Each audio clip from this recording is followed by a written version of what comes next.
आरिफ साहब, सबसे पहले बताइएगा कि हुकूमत का सफ़ेद हाथी कहा जाता है पीआईए को, और काफ़ी अरसे से कोशिश की जा रही थी कि इसको प्राइवेटाइज़ कर दिया जाए, क्योंकि जितने भी ममालिक जदीद ममालिक हैं वहाँ पे एयरलाइंस प्राइवेटाइज होती हैं। लेकिन हमारे यहाँ बड़ा मौमा बना हुआ था कि जी आया कि पीआईए को बेचा जाए, ना बेचा जाए, निजकारी की जाए या ना की जाए। और अब भी देख लें कि जब निजकारी की बात सामने आई तो उसके बाद किस किस्म का रिएक्शन आया। बल्कि आपने भी ट्विटर पर जाके अपने ख्यालात का इजहार भी किया, रिएक्शन पर आपने रिएक्शन दिया।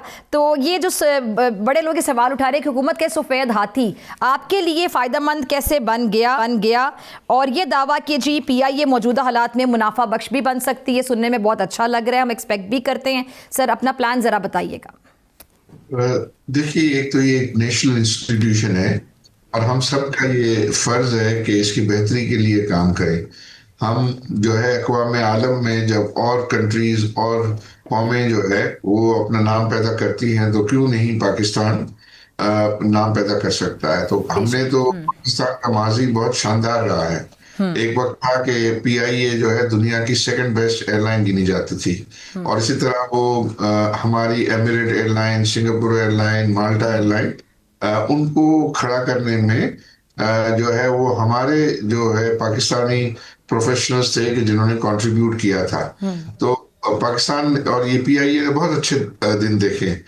स्पोर्ट्स में आप भी देखें कि उनकी स्पॉन्सरशिप जो है तमाम स्पोर्ट्स में जो है वो रहती थी, तो उनकी सर्विसेज भी जो है वो अच्छी थी। लेकिन अनफॉर्चुनेटली पिछले कई सालों में जो है वो मामला जो है वो तनज़ुली की तरफ चले गए।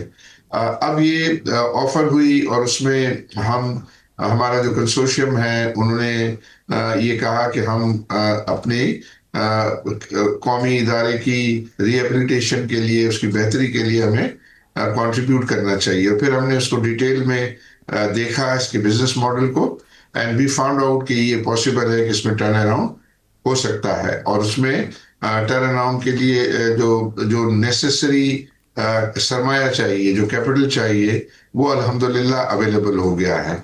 आप ये देखिए कि कंपनी की डेवलपमेंट के लिए 125 अरब रुपया कमिट हुआ है। तो ये 125 अरब रुपए के जरिए जो है वो एग्जिस्टिंग जो एयरप्लेन्स हैं उनकी जो है वो रिनोवेशन होगी, उनकी जो है वो मेंटेनेंस होगी, और एक बहुत अच्छी सर्विसेज जो है वो यूजर्स को अवेलेबल की जाएगी। तो उस सूरत में जो है वो बहुत उम्मीद है अल्लाह ताला से कि इंशाल्लाह हम अच्छे जो है वो एयरक्राफ्ट इनको अवेलेबल करेंगे, अच्छी सर्विसेज अवेलेबल करेंगे। तो मार्केट मौजूद है, मार्केट रिलीजियस ट्रैवलिंग की मार्केट मौजूद है। नॉन रेजिडेंट पाकिस्तानीज अब तकरीबन 1 करोड़ 40 ज्यादा है की और उनकी फैमिली की है। तो ये बहुत ही जो है वो इसमें अच्छे प्रोस्पेक्ट्स हैं, प्रोवाइडेड कि हम सब मिलके जो है उसके लिए उसकी बेहतरी के लिए काम करें। अच्छा आरिफ साहब, आपकी सोच बहुत अच्छी है, बहुत एंथुसियास्टिक बात सुनाई भी दे रहे हैं। कोई आप टाइम फ्रेम बता सकते हैं जो आप लोगों ने डिसाइड किया कि इतने अरसे में हमारा ये टारगेट है कि जी हमें खसारे से बाहर निकालना है पीआईए को? आई थिंक खसारे से तो इंशाल्लाह 2-1 साल के अंदर जो है वो ये निकल आएगा, और 1.5 साल के अंदर। ठीक है।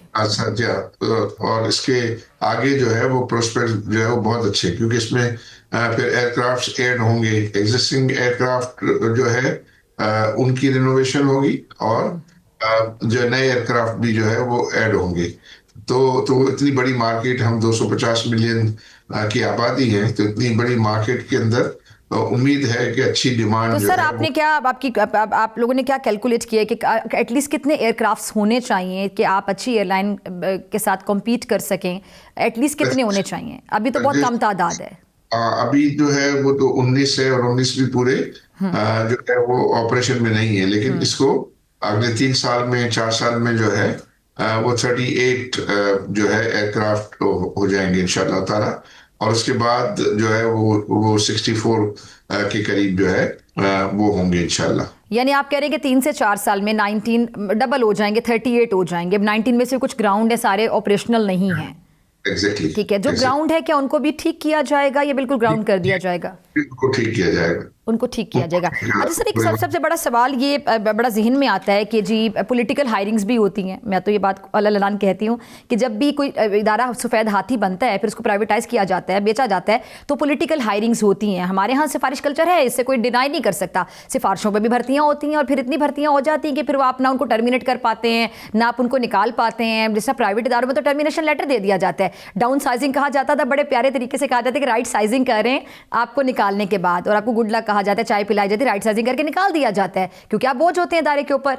लेकिन क्योंकि गवर्नमेंट के इदारे होते हैं तो उनको निकाला भी नहीं जा रहा होता, फिर बोझ बने होते हैं, वो उनके पैसे भी दिए जा रहे होते हैं, उनसे काम भी नहीं करवाया जाता, भर्ती बहुत हो जाते हैं मुलाजमीन। अभी आपकी जो मुलाजमीन है वहाँ पे, उनको लेके आपकी क्या स्ट्रैटेजी होगी, क्या प्लानिंग होगी? क्या कुछ लोगों को टर्मिनेट किया जाएगा बहुत खूबसूरत अंदाज में, जिसको हम राइट साइजिंग कहते हैं, डाउन साइजिंग नहीं कहते हैं, या फिर उनको जिस तरह रिटायरमेंट स्कीम्स होती हैं, गोल्डन शेक हैंड, इस टाइप की कुछ स्कीम्स मुतारिफ करवाई जाएंगी?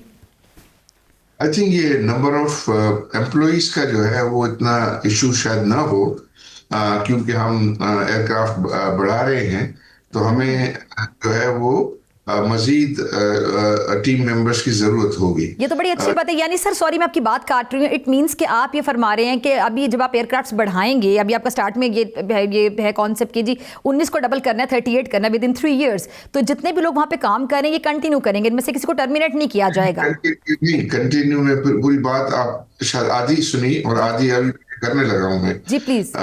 तो कोई इस तादाद की वजह से मुझे नहीं लगता कि कोई इशू और प्रॉब्लम होगा। ठीक है। इशू होगा कि आपकी जो है परफॉर्मेंस, अगर परफॉर्मेंस नहीं है तो फिर वो कोई एयरलाइन पे बोझ जो है वो बर्दाश्त नहीं कर सकता, एंड आई थिंक वो किसी के भी इंटरेस्ट में नहीं है। तो एक तो ये है कि जो भी अच्छे लोग हैं, जो परफॉर्मर्स हैं, उनको भी, और जो अगर किसी वजह से पॉलिटिकल इंटरफेरेंस की वजह से डीमोटिवेट हो गए थे, उनको दोबारा जो है रीमोटिवेट करेंगे, उनके साथ बैठेंगे, उनको उनके मजीद उनके लिए जो है वो इंसेंटिव्स होंगे, उनको अच्छे प्रोवाइड किया जाएगा, और ताकि वो अपने आप को पूरे तरीके से एक्सप्रेस करें और अपनी प्रोफेशनल स्किल्स को जो है वो डेमोन्स्ट्रेट करें। लेकिन अगर इसके बावजूद भी कोई काम करने के लिए तैयार नहीं है, तो आई बिलीव तो फिर उसका तो कोई जो है वो इलाज नहीं हो सकता सिवाय इसके कि वो फिर वो अपना जॉब लूज करेंगे। ठीक है आरिफ साहब, अब जो वावेला मचा हुआ था इसकी निजकारी पर, और आपको भी बड़ी तनकीद का सामना करना पड़ा, मेरे ख्याल से मुझे नाम लेने की ज़रूरत नहीं है, कुछ सियासी लोग भी हैं जो तनकीद कर रहे हैं और कुछ ऐसे रैंडम लोग भी हैं जो बात कर रहे हैं, तो आपने उस तनकीद के हवाले से आप क्या कॉमेंट करना चाहेंगे? आई थिंक जो है ये तो सबके लिए सबकी नॉलेज में है कि जो है PIA जो है वो पाकिस्तान के लिए एक बोझ बना हुआ था। ठीक है। आपने देखा होगा कि इसके जो है वो 600 अरब रुपए के लॉसेस जो है क्यूमुलेटेड लॉसेस उसमें थे। उसमें रादर वो 800 अरब के थे, और उसमें से जो 600 अरब जो है वो होल्डिंग कंपनी में उन्होंने उसको रखा है, और 200 अरब के जो है वो लायबिलिटीज ये ऑपरेटिंग कंपनी जिसको उन्होंने प्राइवेटाइज किया है उसको रखा है। तो इस वजह से जो नेट एसेट है इस कंपनी का जो प्राइवेटाइज हुई है वो सिर्फ 8 बिलियन है। 8 बिलियन के नेट एसेट, यानी जो उनके असासे हैं वो नेट 8 बिलियन के हैं, और वो 8 बिलियन के जब तक अगर ये प्राइवेटाइजेशन के जरिए जो ये पैसे इंडक्ट होंगे, अगर वो पैसे इंडक्ट ना हो तो ये कंपनी तो बैंकरप्ट हो गई थी।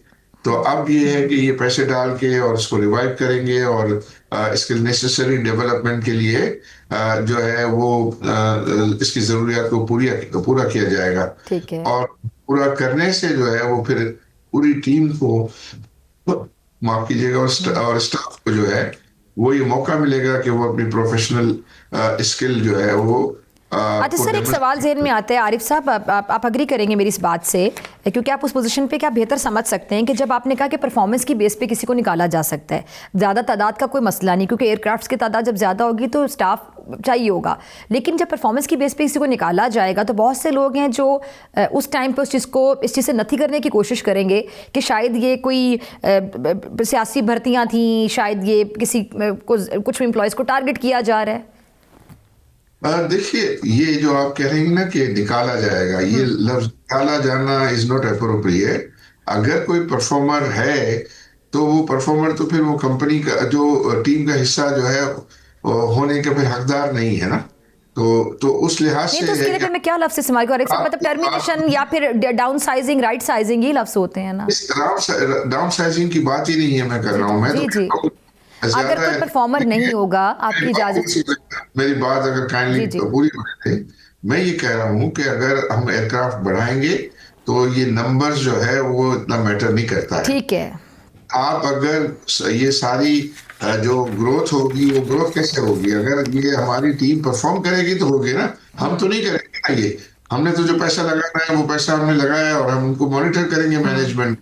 बाकी तो टीम और मैनेजमेंट जो है उसको चलाना है ना एयरलाइन को। ठीक है जी, एयरलाइन जो है वो कोई ये ठीक है। चलिए सर, लास्ट में मैं आपका कमेंट चाहूंगी, जो आप पे ये तनकीद कर रहे हैं, बल्कि गवर्नमेंट पे तनकीद कर रहे हैं, पीपल्स पार्टी वाले लोग तो खुल के बात कर रहे हैं कि जी ये सस्ते में खरीदी है आपने, उस पर आपका क्या कमेंट है? उसके बाद मैं आपसे इजाजत लूंगी। देखिए, सस्ता महंगा तो जो है वो सब पूरी दुनिया के लिए ये खुला था। ठीक है। और कॉम्पिटिटिव बिडिंग के जरिए हुआ है। जिसको सस्ता लग रहा था वो आके उससे महंगा खरीद लेता। इससे तो फेयर इनफ, अगर जी जी। कहना कहना तो मैं समझता हूँ इतना कोई मेरिट नहीं है उसमें।